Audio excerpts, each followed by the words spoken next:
Thank you very much, everyone, for joining for this seminar. Today, Ms. Meher is going to talk about the large language models which are available by OpenAI, which is, of course, the landmark model is ChatGPT. Then we have also some collaboration from Microsoft with OpenAI, and they are also providing some services on top of it. So we will also talk about them. And finally, actually, the open source model, especially which are present on Hugging Face, we are also going to evaluate them as well. And as a matter of fact, we will also talk about the privacy issues with the chat GPT because a lot of new applications are coming up which are using chat GPT as a backend and they are integrated with the OpenAI APIs. So what about the privacy issues in case some sensitive information is being passed on to ChatGPT? So over to you, Ms. Meher, for this exciting seminar. Thank you. Thank you so much. Assalamu alaikum, everyone. So today we are going to talk about OpenAI and open source models in comparison, and we will going to be doing a comparison between both of the services and their pros and cons. So first of all, before moving towards, wait a minute, it's not moving. Moving towards OpenAI and open source models, we have to talk about the parameters. So whenever we are talking about LLMs, large language models, there are different parameters of them. Like there are 7 billion parameters and even some millions parameters as well. So what are parameters? So parameters in language models represent the learnable elements or variables that the model adjusts during training. So when the pre-trained models are trained, they are basically fixing their weights among different kind of like parameters like learning rate and different things. So these LLMs are trained on a very large set of data set or text corpus or anything. So when we are comparing two different parameters models, there is a huge difference in it, because in low parameters models, different things are missed from the text corpus, such as um, only a text corpus is used for the training and not the other things that are included, like a question and answers and other things that we can see, like some Stack Overflow questions. So in that way, we are going to talk about a very low parameter model and a very high parameter model, like 7 billion and 70 billion LLM. So first of all, storage size. Okay, so what we are going to be needing in resources when we are considering both of the models. 7 billion parameters के अंदर हमें several जो है वो GBs चाहिए, 10 GB to 30 GB. और 70 billion के अंदर हमें मतलब ये बहुत ज्यादा इसकी जो है वो स्टोरेज जो है वो साइज अकॉर्डिंग टू मॉडल बढ़ता जाता है, जिस तरह से 100 GB हमें एक मिनिमम जो है वो 70 बिलियन LLM के लिए रिक्वायर्ड होता है. फाइन ट्यूनिंग की अगर बात की जाए तो वो basically it's feasible with small models, but we were going to talk about the disadvantages of that as well. And with 70 billion LLMs, a lot of time is required in fine tuning and also resources as well. And by the way, I'm talking about all of the models, like open source models as well and open AI models as well. And hardware requirements, minimum requirement for 7 billion LLM is 32 GB RAM and a GPU. And 70 billion LLMs are much harder to like train or even download to your system. So they require 64 GB GB RAM, and it all depends on the model. Training time बहुत कम होता है 7 billion का, और जो हमारे पास 70 billion है उसका बहुत ज्यादा ट्रेनिंग टाइम होता है, और जो डाटा है वो भी रिक्वायर्ड जो है वो कंपेरेटिवली बहुत ज्यादा होता है 70 बिलियन LLM के लिए. अगर हमने उसमें फाइन ट्यून करना है और उसके रिजल्ट्स को शो करना है तो तब भी बहुत ज्यादा जो है वो डाटा हमें रिक्वायर्ड होगा.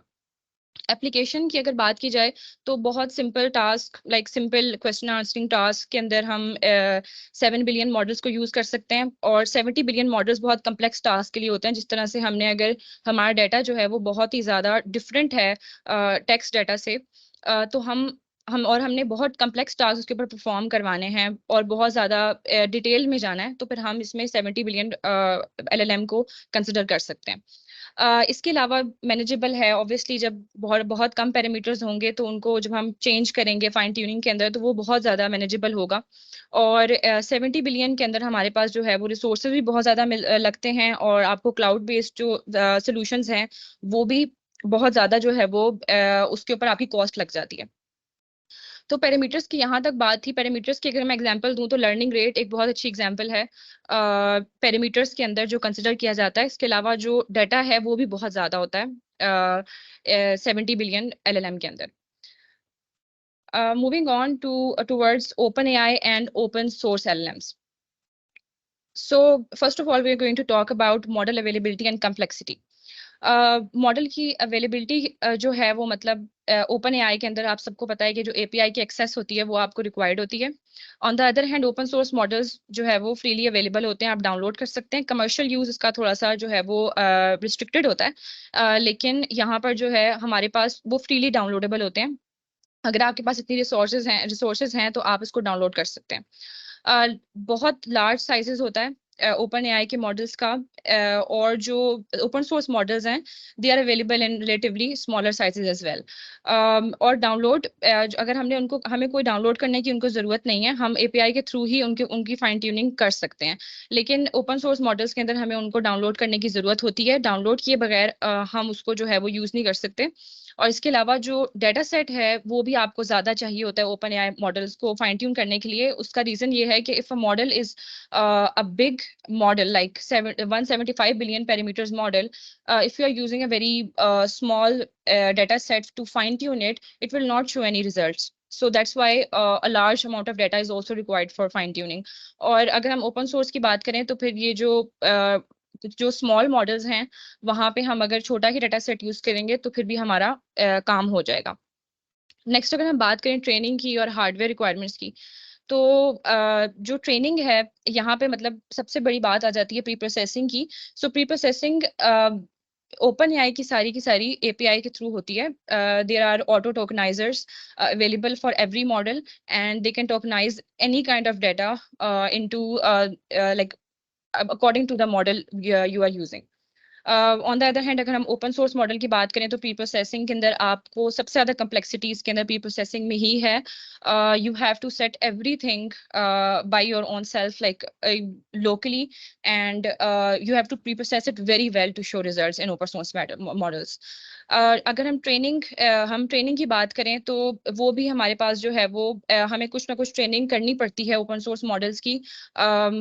हम उस तरह से उसको डायरेक्टली यूज नहीं कर सकते। Whatever task we are going to perform on it, we have to train it accordingly and then fine tune it. और कुछ मॉडल्स हमें ऐसे अवेलेबल भी हैं जो कि थोड़े बहुत ट्रेनिंग में आ जाते हैं, और अगर हमें अपने टास्क के अकॉर्डिंग डाटा सेट कोई मॉडल मिल जाता है जो कि हमारे टास्क के लिए बहुत ज़्यादा अच्छा है, तो हमें उसकी ट्रेनिंग नहीं करनी पड़ती ओपन सोर्स मॉडल्स के अंदर। लेकिन अगर हमारा टास्क बहुत यूनिक है तो उसके अंदर हमें उसकी ट्रेनिंग अकॉर्डिंगली करनी पड़ेगी, एंड देन हम मतलब उसके जो पैरामीटर्स हैं उनको और वेट्स को हम एडजस्ट करेंगे, देन हम उसकी फाइन ट्यूनिंग की तरफ जाएंगे। ओपन एआई की बात की जाए तो यहाँ पर कोई भी ट्रेनिंग इसकी रिक्वायर्ड नहीं होती। They are enough like understanding and large high performance models. So इनके अंदर आप कोई भी टास्क अगर परफॉर्म करना चाहें तो आप कर सकते हैं। जो हार्डवेयर रिक्वायरमेंट्स है उसकी बहुत मतलब कोई ना होने के बराबर उसकी जो है वो रिक्वायरमेंट है ओपन एआई के अंदर। और जैसे कि हमने पहले बात की ओपन सोर्स के अंदर you have to be like you have to download the model. So depending on the model you have to adjust your computational resources as well. Potentially expensive होता है ओपन एआई क्योंकि API के ऊपर चलता है और we are always dependent on the API. तो API के अकॉर्डिंग ही हमारा जो है वो हमारी कॉस्ट लग रही होती है। ओपन सोर्स के अंदर ऐसी कोई बात नहीं होती। सारी की सारी जो कॉस्ट होती है वो हमने बस एक दफ़ा मॉडल डाउनलोड कर लिया एंड दैट्स इट। और सारी की सारी कॉस्ट आपकी जो लोकली और हार्डवेयर के ऊपर जो लगती है वही होती है। नेक्स्ट हम लैंग्वेज अंडरस्टैंडिंग और सपोर्ट की बात करें लैंग्वेज अंडरस्टैंडिंग जो है वो ओपन सोर्स मॉडल्स की बहुत हाई है, मतलब बहुत ज़्यादा अच्छे तरीके से वो अंडरस्टैंड कर जाते हैं किसी भी चीज़ को। इवन चेन ऑफ लैंग्वेज के अंदर बहुत अच्छी इनकी परफॉर्मेंस है। ओपन सोर्स मॉडल्स को आपको उस हिसाब से ही ट्रेन करना पड़ता है, उसके बाद आप इसको यूज़ कर सकते हैं। So fine tuning is relatively like easier when like compared to open source models if your task is not unique. अगर हमारा टास्क बहुत ही ज्यादा यूनिक है और हमारा डाटा भी यूनिक है, तो हमें उसके अकॉर्डिंगली आपकी ओपन एआई के अंदर भी फाइन ट्यूनिंग में आपको जो है वो एफर्ट करनी पड़ेगी।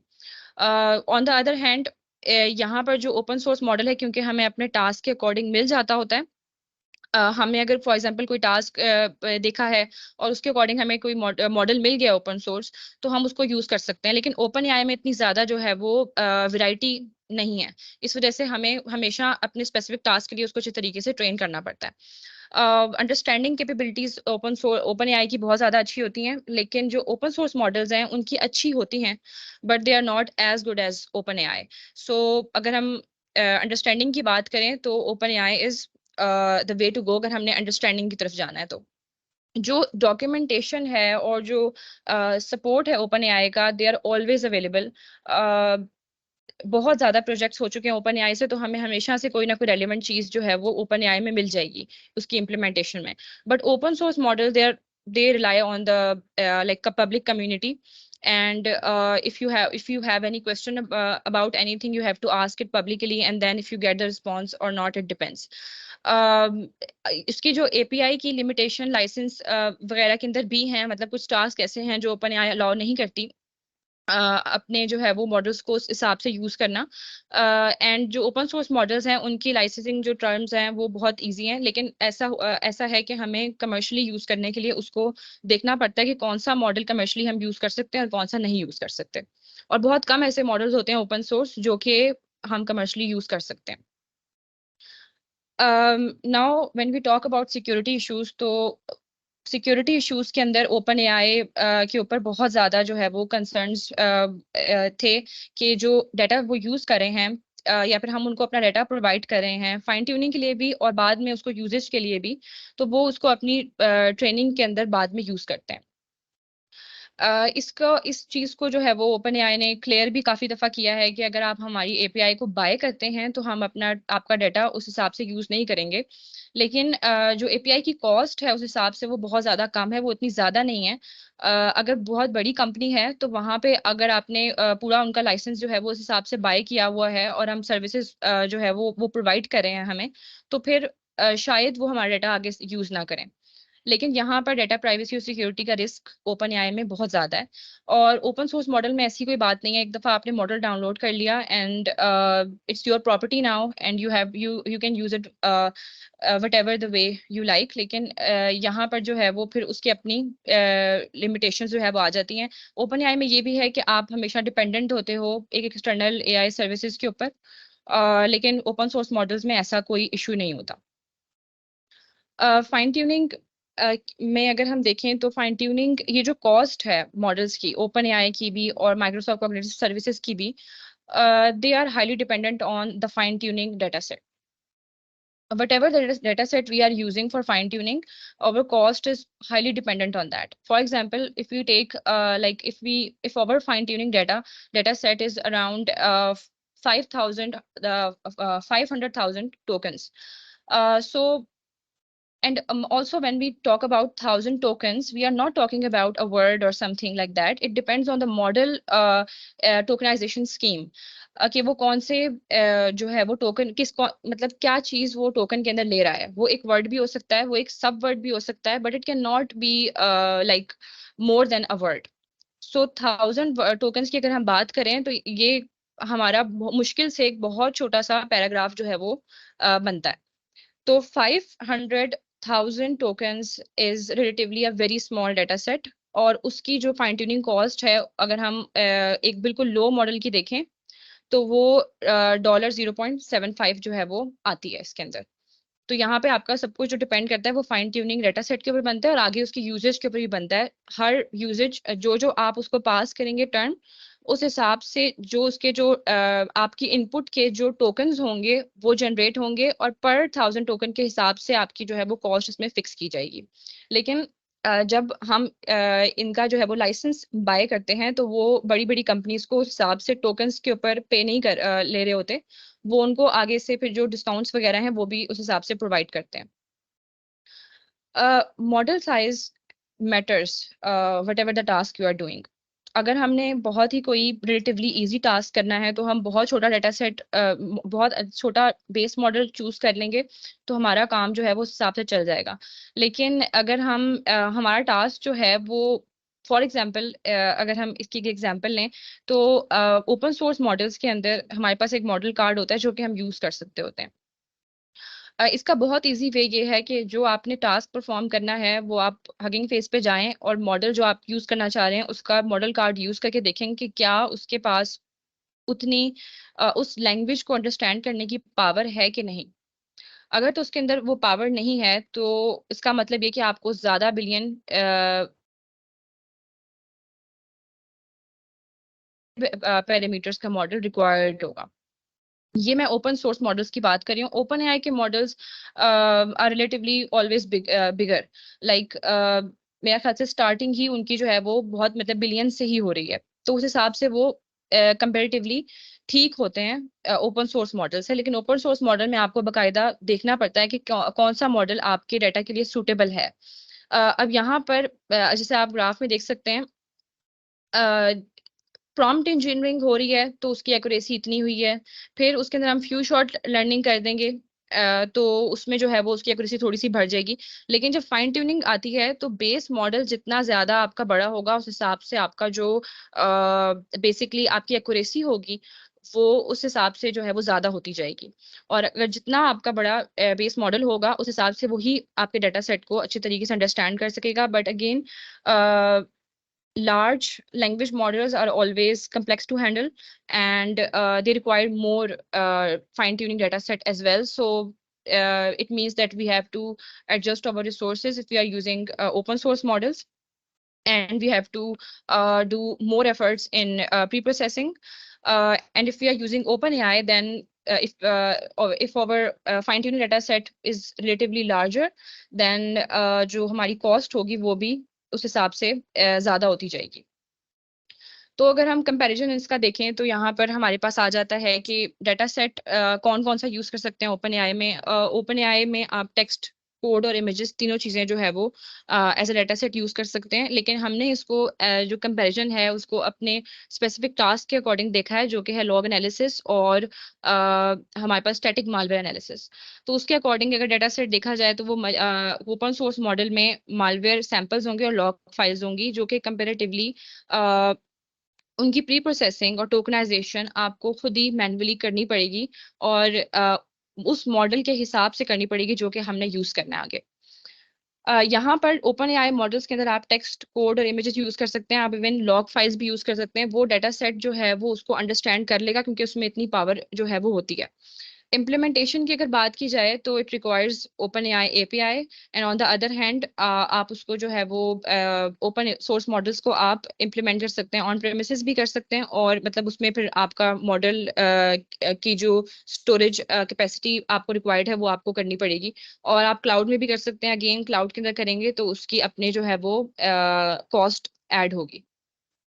रिलेटेड वर्क में अगर बात मैडम की जाए तो ये क्लाउड और ऑन प्रेम थोड़ा दोबारा बता दें, if you can kindly tell us that what's the difference between on cloud, sorry, on-prem deployment and on cloud actually, because in the case of OpenAI, it has always been the cloud, or it can yes be on-prem exactly, as well. No it can not be on premises. Okay, it open cannot be on AI, premises, yes, but in exactly. case of the open source model, you can have it. Even in Microsoft case, it will always be on cloud, right? Yes, sir. No, no, it actually depends.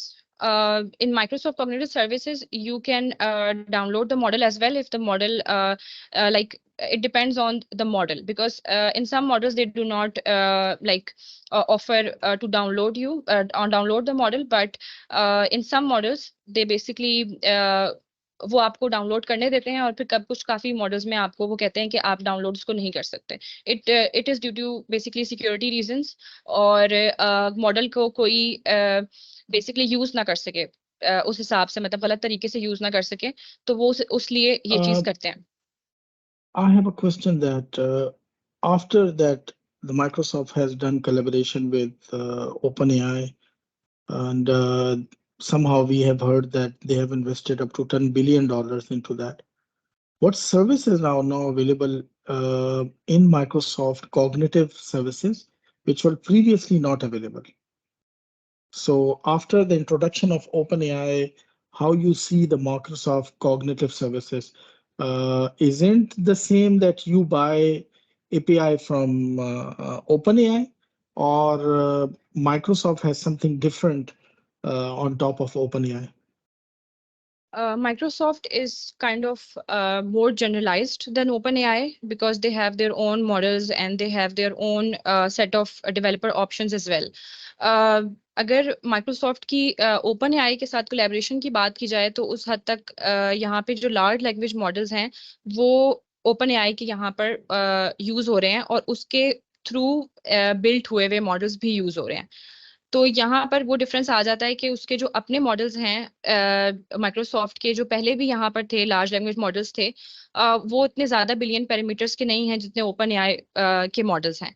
तो उनकी जो फिर accuracy है और performance है वो भी फिर उसी हिसाब से वेरी करती है। और जो चेंजेस है कॉग्निटिव सर्विसेज के अंदर एज सच, दो अलग अलग चीजें इसमें आ जाती हैं। माइक्रोसॉफ्ट ओपन एआई सर्विसेज अलग हैं इसकी, और माइक्रोसॉफ्ट कॉग्निटिव सर्विसेज जो हैं वो अलग हैं। तो माइक्रोसॉफ्ट कॉग्निटिव सर्विसेज के अंदर हमारे पास वो पूरा एक डेवलपर एक ऑप्शंस टूल प्रोवाइड करते हैं, जहाँ पे हमारे पास जो एआई मॉडल्स की ट्रेनिंग है, ट्रेनिंग से लेकर टेस्टिंग तक, वो हर एक चीज में बेसिकली बहुत ईजी कर दिया उन्होंने कॉग्निटिव सर्विसेज ने। On the other hand open AI model की जो सर्विसेज हैं वो माइक्रोसॉफ्ट डिफरेंट तरीके से ऑफर कर रहा है। मतलब ये कि वो एज इट इज जो है वो ओपन एआई वाली सर्विसेज एज इट इज उठा के यहाँ पर प्रोवाइड नहीं कर रहा, लेकिन उसके कुछ ऐसे टूल्स हैं जो कि ओपन एआई के थ्रू जो है वो बने हुए हैं, तो वो वहाँ उस चीज को जो है वो इन्वेस्ट करके फिर यूज कर रहा है। जिस तरह से उनका को पायलट है सिक्योरिटी को पायलट, तो वो ओपन एआई के थ्रू बना हुआ है, तो उनकी जो एपीआई कॉल्स हैं और जितनी भी हैं, तो वो उस उन इन सब की सब चीजों में उन्होंने ये जो बिलियंस की जो इन्वेस्टमेंट है वो की है। Uh, is it possible that we go more deep into Microsoft Cognitive Services as well? Because I told you now they were available to us, right? So we can actually do any type of experimentation. So like then we will be able to understand it in a more I would say like in-depth after in-depth coverage, that what should we use? Microsoft Cognitive Services or OpenAI services? You see my point? Or Yes, even the exactly. open source one. So, I mean, I think so a full seminar on Microsoft Cognitive Services is needed, which will help understand, for example, if you want to do malware analysis or if you want to do vulnerability research, how much Microsoft Cognitive Services will be helpful. What do you think, Ms. Meher? So exactly, a whole seminar would be needed in this perspective because Microsoft Cognitive Services offer a very large like variety of services as well. So we have to explore it, and then we can decide which one is better. Like going for OpenAI, अगर तो हमें Microsoft Directly. Cognitive Services से ही हमारा जो है वो काफी task हो जाते हैं, तो फिर हमें OpenAI की तरफ डायरेक्टली जाने की उस हिसाब से जरूरत नहीं है। लेकिन Very right. Open source models की अगर बात की जाए तो वहां पर हमारे पास ये कंट्रोल जो है वो बहुत ज्यादा होता है। कंट्रोल पूरा मॉडल का हमारे पास होता है, तो उसमें आपको फिर उसके हवाले से आपको स्किल्स भी रिक्वायर्ड हैं कि एक प्रॉपर एनएलपी डेवलपर की जो स्किल्स हैं वो आपको रिक्वायर्ड होती हैं किसी ओपन सोर्स बड़े मॉडल को एक अच्छी तरह से ट्रेन फाइन ट्यून करने के लिए। तो इसमें फिर पूरा एक प्रोसेस इन्वॉल्व होता है। लेकिन ओपन एआई की डॉक्यूमेंटेशन और फिर जो माइक्रोसॉफ्ट कॉग्निटिव सर्विसेज की जो डॉक्यूमेंटेशन है वो अच्छी खासी हमें मिल जाती है। और इसमें एक पॉइंट है रिलेटेड वर्क के बारे में। तो जो हमारे पास जो हमारा काम अभी तक हमने करने का सोचा है कि हम स्टैटिक एनालिसिस और लॉग एनालिसिस करेंगे, तो उसमें जो रिलेटेड वर्क है वो ओपन एआई के मॉडल्स के थ्रू बहुत ज्यादा देखने को मिलता है। कहीं ना कुछ जो है वो रिलेटेड वर्क हुआ हुआ होता है लॉग्स के ऊपर या फिर स्टैटिक एनालिसिस के ऊपर। लेकिन ओपन सोर्स मॉडल्स में हमें वो चीज अभी तक देखने को नहीं मिली, और अगर कोई ना कोई पेपर उसको बहुत मुश्किल से परफॉर्म कर भी रहा है तो उसमें वो एक्यूरेसी वाला एलिमेंट जो है वो मिसिंग है, कि उस वो इतना एक्यूरेट नहीं है इतनी ज्यादा मेहनत करने के बावजूद भी। तो यहाँ पर ये चीज जो है वो रिलेटेड वर्क से भी हमें पता लग सकती है कि किस चीज पे ज्यादा काम हो रहा है। और लेकिन ऐसा नहीं है कि हम इसको कंसिडर नहीं कर सकते, ये पॉसिबल है करना ओपन सोर्स मॉडल के साथ भी। लेकिन जो अभी इस वक्त ज्यादा फीजिबल है वो हमें माइक्रोसॉफ्ट कॉग्निटिव सर्विसेज या फिर ओपन एआई ही है। हमारे लिए रिसर्च आसान हो जाएगी और ज्यादा जो है मतलब आपके पास एक सपोर्ट वाला मॉडल होगा, रादर देन जैसे आपने कहा ना कि ओपन सोर्स मॉडल को आप लें तो फिर आप बिल्कुल उसकी अ, जो है कोर फाइन ट्यूनिंग भी करें, फिर फाइन ट्यूनिंग करें और फिर उसके बाद then you will be able to actually set it up for a specific task. So somehow you are ruling out private models for now, at least. Yes, for now at least. Okay. And Microsoft and OpenAI, we want to have one more at least seminar on Microsoft Cognitive Services in order to yes sir. understand the use cases that we want to do, how they are. Basically देखें apparently अगर आप देखें तो Azure के ऊपर अब हमारा भी तो सारा डेटा Azure में ही पड़ा हुआ है ना, एग्जैक्टली जी राइट? सर। हमारी ईमेल्स हम्म। भी उन्हीं के पास हैं। चले मतलब मैं अपनी उसकी बात करूं तो हमारा सारा डेटा उनके पास है, जो कुछ भी है। तो इस हद तक तो अगर डेटा उनके पास पड़ा भी हुआ है तो दैट इज फाइन, मतलब और जगहों पे भी तो हम ट्रस्ट कर ही रहे हैं ना। एग्जैक्टली ठीक है। सर, बिल्कुल। और when we talk about open source models we are trying to actually compete with Microsoft as well as with OpenAI, which is somehow not feasible at the moment. क्या ख्याल है आपका? जी सर, बिल्कुल। इसमें ओपन एआई में एक और चीज़ ये भी है कि we are very much dependent on the pre trained model as well. Pre trained model का जो बिल्डिंग स्कोप है वो हमारे एरिया में जो है वो नहीं आता। हम उसके ऊपर अगर मेहनत करेंगे भी तो उसको उतने अच्छे तरीके से हम बना नहीं सकते जितना जितना हमें बने हुए जो मॉडल्स हैं वो अच्छे मिल जाते हैं। तो जो उनका प्री ट्रेन्ड मॉडल का जो स्कोप है वो उस हिसाब से हम उसके ऊपर बहुत ज़्यादा डिपेंडेंट हैं कि जब तक कोई हमें ऐसा मॉडल नहीं मिलता जो कि इस ऐसे कम्प्लेक्स डाटा को भी हैंडल कर सके, तब तक हम आगे जाके एक बिल्कुल सिंपल मॉडल को लेके, टेक्स्ट डाटा के ऊपर सिंपल मॉडल को लेके हमें उसके ऊपर काफी ज्यादा मेहनत करनी पड़ेगी।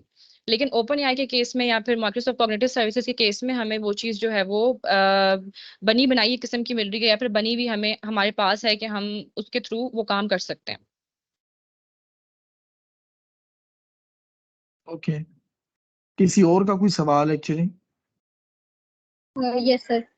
सर हम ओपन एआई की जो एपीआई हमें मिलती है, हम उसके अंदर एपीआई की फंक्शनैलिटी के थ्रू प्रॉम्प्ट इंजीनियरिंग करके या हमारे जिस तरह से ट्रीज बनते हैं हम उस तरह से प्रॉम्प्ट इंजीनियरिंग करने के अलावा बाकी सारी टेक्निक्स अप्लाई करके इस तरह नहीं कर सकते कि हम उसको उसकी फंक्शनैलिटी इनेबल कर दें कि वो हमारा ये वाला कम्प्लेक्स डाटा भी जो है वो उसे हैंडल कर सके। जिस तरह से हम जिस मुख्तलिफ तरह से प्रॉम्प्ट्स देते हैं ना, एक एग्जांपल है कि हम मुख्तलिफ तरह से मैनिपुलेटिव से प्रॉम्प्ट्स देते हैं, तो चैट जीपीटी जो है वो हमें आंसर दे रहा होता है, फिर वो दे देता है, उसका ध्यान उस तरफ नहीं होता कि ठीक है what we actually are asking, और हम उससे वो चीज एक्सट्रैक्ट भी करवा लेते हैं। सो एपीआई की फंक्शनैलिटी में इस तरह की मैनिपुलेशन की स्पेस मौजूद है या नहीं, एग्जैक्टली या जो कोई कॉर्नर? एग्जैक्टली जो आपको ग्राफ दिख रहा है इधर, ये उस चीज को एक्सप्लेन कर रहा है कि हमारे पास डिफरेंट टाइप्स होती हैं फाइन ट्यूनिंग की भी। और जो प्रॉम्प्ट इंजीनियरिंग है वो भी कहीं ना कहीं हमारे पास फाइन ट्यूनिंग के अंदर ही आती है। जितनी भी आप जो नॉर्मल इम्प्लीमेंटेशन अगर आप ओपन एआई के थ्रू हुई भी देखें, इवन किसी भी चीज को उठा लें, तो उसके अंदर ज्यादातर लोगों की जो कोशिश होती है वो यही होती है कि प्रॉम्प्ट इंजीनियरिंग से ही काम चल जाए। फिर अगर उससे भी आपको रिजल्ट्स जो है वो ऐसे जितने अच्छे और सेटिस्फैक्टरी नहीं मिल रहे, तो फिर आप फ्यू शॉर्ट प्रॉम्प्ट्स की तरफ जाते हैं जहां पे आप फाइन ट्यूनिंग के कुछ वेट्स को डिस्टर्ब करते हैं। और अगर फिर भी आपको नहीं मिलते तो फिर आप खुद कुछ डाटा सेट देते हैं, उसको एग्जांपल्स देते हैं, और फिर उसकी जो लास्ट बिल्कुल लेयर्स हैं उसके वेट्स डिस्टर्ब करके उसको फाइन ट्यून करने की कोशिश करते हैं। तो यानी ये जो फिर सारा हमारे कुछ पास डिपेंडेंट है। जी जी। यानी फिर हमारे पास जो ज्यादा फिजिबल चीज है, ज्यादा फिजिबल मॉडल है, वो ओपन एआई मॉडल है as compare to open source, क्योंकि यहाँ पे हम इस तरह से उसकी मैनिपुलेशन कर सकते हैं, इसमें और ड्रॉबैक्स नहीं है except the security, right? Exactly exactly, ऐसा ही है। Thank you.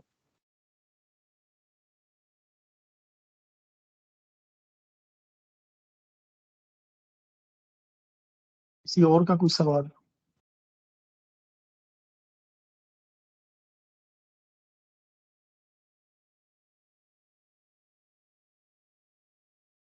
चले, ठीक है। Miss Mehar, do you have any other things here to discuss or this is fine? ये डीएनएन, सर, जी जी जी। जी। इसमें हम डीएनएन जो है वो एक तरह से हम डीएनएन की हेल्प ले सकते हैं, यानी डीप न्यूरल नेटवर्क्स की। एक्सेप्ट हम डीप न्यूरल नेटवर्क्स को हम मतलब जिस तरह हम सेमीकंडक्टर्स में यूज कर रहे हैं, या और इस तरह से जिस तरह एलन मस्क ने अपनी बहुत सारी जो लॉन्च की हैं सर्विसेज, उसके अंदर डीप न्यूरल नेटवर्क का एक बहुत बड़ा रोल है। तो hmm. What is the contribution of DNN in in OpenAI? OpenAI के जितने भी जो मॉडल्स हैं वो सिर्फ के सिर्फ एक सिंपल मॉडल्स नहीं हैं बिल्कुल भी। उनके अंदर बहुत सी ऐसी कम्प्लेक्सिटीज हैं जो कि ओपन सोर्स मॉडल्स में अवेलेबल नहीं होती, तभी जाके उनकी जो एक्यूरेसी है वो इतनी अच्छी हुई है। अगर डीएनएन की बात की जाए तो ओपन एआई जो GPT-3 को अगर हम देख लें तो उसकी इम्प्लीमेंटेशन एज सच बहुत ज़्यादा पब्लिक जो है वो नहीं है। लेकिन ये मेरा पर्सनल ओपिनियन है कि कुछ चीज़ों के लिए, कुछ स्पेसिफिक चीज़ों के लिए वो डीएनएन्स भी यूज़ कर रहे हैं, और कुछ स्पेसिफिक चीज़ों के लिए वो और सिंपल चीज़ें भी जो है वो स्मॉल मॉडल्स जिसको हम कहते हैं, सब मॉडल्स वो भी यूज़ कर रहे हैं। जिस तरह से कुछ स्पेसिफिक टास्क होते हैं जिस कैलकुलेट करने वाले, तो कैलकुलेट अगर आप लैंग्वेज मॉडल से करवाएंगे, मैथ्स कैलकुलेट करवाएंगे, तो वो आपको रिजल्ट जो देगा वो हमेशा रॉन्ग ही देगा। वो टेक्स्ट डाटा के ऊपर और नेक्स्ट वर्ड की प्रिडिक्शन में जा रहा होता है, वो कैलकुलेशन आपको करके नहीं दे रहा होता। तो इसकी एक सिंपल एग्जांपल यही है कि वो कैलकुलेटर वाले मॉडल्स जो हैं और जो मैथ्स में अच्छे मॉडल्स हैं वो भी उसके अंदर वो यूज कर रहे होते हैं। इसके अलावा अगर देखा जाए तो इसमें इसकी जो ट्रेनिंग है, मतलब जो उसकी प्री ट्रेनिंग हुई है ओपन एआई की, तो उसके अंदर कंट्रीब्यूशन डीएनएन का लाजमी जो है वो उस हिसाब से है। लेकिन वैसे ये जो जीएएन है उसके अंदर मतलब अगर हम इसकी डॉक्यूमेंटेशन वगैरह देखें तो वहां पे जीएएन की बात हर बार आती है, लेकिन यानी डीएनएन ये का कॉन्सेप्ट जनरेटिव वहीं पे से निकला है। ज्यादा रिलाई कर रहा है as compare to neural networks. Exactly ये बहुत इससे आगे की चीज है। और अगर हम अभी बात करें कि डीएनएन का क्या इसमें जो है वो रोल होगा हमारी इम्प्लीमेंटेशन में, तो ये मेरा नहीं ख्याल कि डीएनएन का हमें जो है वो कोई उसके यूज करना पड़ेगा, क्योंकि जो ओपन एआई के मॉडल्स हैं हम उन्हीं की आउटपुट को मैनिपुलेट करके, उन्हीं को थोड़ा बहुत फाइन ट्यून करके हम आगे यूज करना चाह रहे हैं। तो उसके अंदर वो हर चीज जो है वो हमें प्री बिल्ट मिल रही है। और डीएनएन जो है वो जिस तरह स्पेसिफिक टास्क हो गए, ये स्टैटिक एनालिसिस के टास्क हो गए, लॉग एनालिसिस के टास्क हो गए, इसमें ये ट्रेडिशनल मेथड्स हैं डीएनएन के। डीप न्यूरल नेटवर्क हो गया, सिंपल एमएल के टास्क हो गए, वो एक बिल्कुल ट्रेडिशनल मेथड्स हैं, और हम उन सबको एक जंप लगा के फिर इस तरह लैंग्वेज मॉडल्स की तरफ आ रहे हैं। Right, got it, thank you.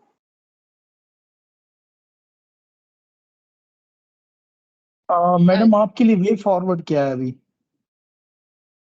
Ji sir, इसमें एक तो जो माइक्रोसॉफ्ट कॉग्निटिव सर्विसेज हैं उनके ऊपर दोनों तरीकों से रिसर्च, जो लॉग एनालिसिस हैं और स्टैटिक मालवेयर एनालिसिस हैं, उसकी तरफ हमने जो है वो ये देखना है कि इन दो चीजों में हम माइक्रोसॉफ्ट कॉग्निटिव सर्विसेज को किस तरह से यूज कर सकते हैं। मतलब क्या इसमें जो है वो हमारे हमारे ड्रॉबैक्स होंगे। इसका पूरा जो सेमिनार है वो एक बहुत अच्छे तरीके से होना बनता है, इसकी रिसर्च होनी बनती है कि लॉग एनालिसिस और स्टैटिक मालवेयर एनालिसिस हम माइक्रोसॉफ्ट कॉग्निटिव सर्विसेज के थ्रू कैसे कर सकते हैं।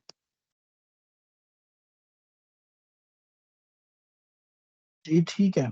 आप कुछ और भी बात करना चाह रही थी, और इट्स ओके, वी कैन जी क्लोज द सर इसमें सेमिनार। जी जी सर, इसमें जो हमारे पास लॉग एनालिसिस हैं उनके ऊपर जो रिसेंटली पब्लिश हुए पेपर्स हैं, जो कि जुलाई के अंदर ही पब्लिश हुए हैं, और एक पेपर अभी कुछ दिन पहले जो है वो पब्लिश हुआ है, जो स्पेसिफिकली लॉग एनालिसिस को टारगेट कर रहा है विद चैट जीपीटी और जितने भी ओपन एआई के मॉडल्स हैं वो।